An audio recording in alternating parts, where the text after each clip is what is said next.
Hey y'all, it's Callie. I am out at the Amethyst Retreat Center in Duncannon, PA this weekend. It's actually Sunday around almost noon. I'm getting ready to head home. Everybody's packed up. It's been a crazy busy weekend. Yesterday I was out here for what's called the Gala, and there were just so many beautiful, wonderful spiritual women out here. And everybody just, exploring their divine feminine and radical self-care and love. I know a bunch of hippie stuff that some of you may not be overly thrilled about, but it works for me. And it really is tied into the spiritual journey and path that I'm on and have been for the last few years of taking better care of myself and mentally, physically and spiritually. And really learning more about who I am and who I'm meant to be and the path that I am meant to be on. And what does that look like? What does that feel like? So it's really beautiful out here. There's so many flowers everywhere. I'm just going to show you guys, and I can't see it, so I don't really know what you're seeing. But in the distance, there's a lot of beautiful trees and just fields with wildflowers everywhere. And it's just quite beautiful. They have walking paths out here, and they have a labyrinth circle that you can walk and just really reflect and meditate. There's a lot of spiritual retreats out here, I should say. There's a house that you can stay in and rent with several bedrooms, and there's like this pavilion area behind me. Oh, did y'all see the butterfly? Look. Oh my gosh, there's two of them. Maybe if I shut up, they'll start flying again. But anyways, there's an area where people have weddings and receptions, and it's just quite lovely. And the vibe feels so nice out here. It's just really comfortable and soothing. We actually camped last night in tents. It was amazing. I was with a couple of friends of mine that I met this year, and we had just the best time. It felt like a slumber party.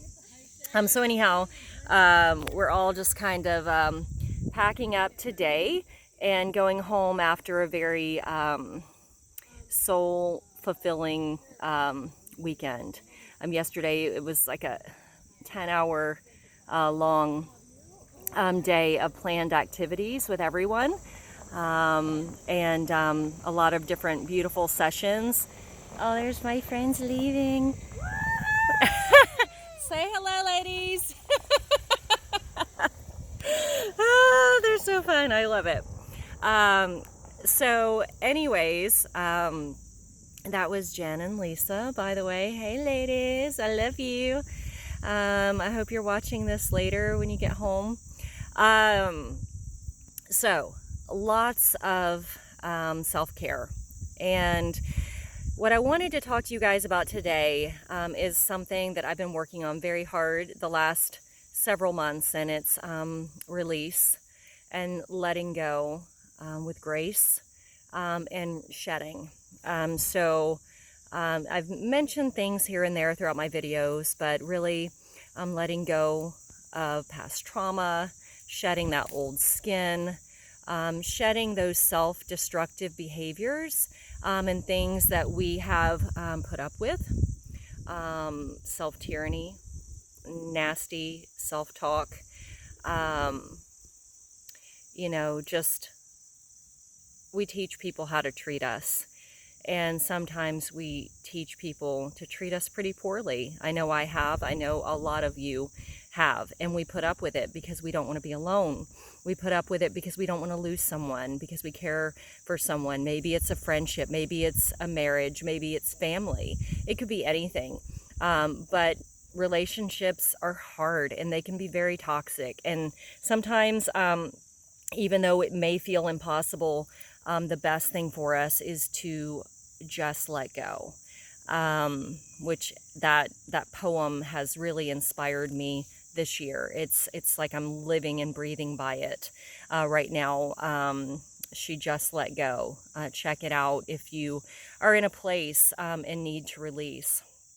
But I am learning that the release process sometimes doesn't have to be painful. It doesn't have to be sad, even though maybe it has been sad in the past. As we grow and we learn, it may feel like a relief at sometimes. We have to release things. You know, we get full. Our body's full. Our mind, our soul, our spirit is full. Sometimes of happy, sometimes of sad, depression, anxiety. Like we're maxed out. And you have to release something in order to make room for the new stuff to come in. And so that's where I had gotten, and I didn't really have a choice. Release was inevitable and mandatory for me. And so that is what I've been doing. Some of it has been very hard. The shedding has been very difficult because we get so comfortable in our skin and who we are, even if it's comfortable being miserable, right? Some of us aren't happy unless we're miserable. I mean, have you ever met anyone like that? It's hard. And as you're growing and you're moving through your spiritual journey, it becomes difficult to be around that person or those people or that group or that place. Maybe it's a job.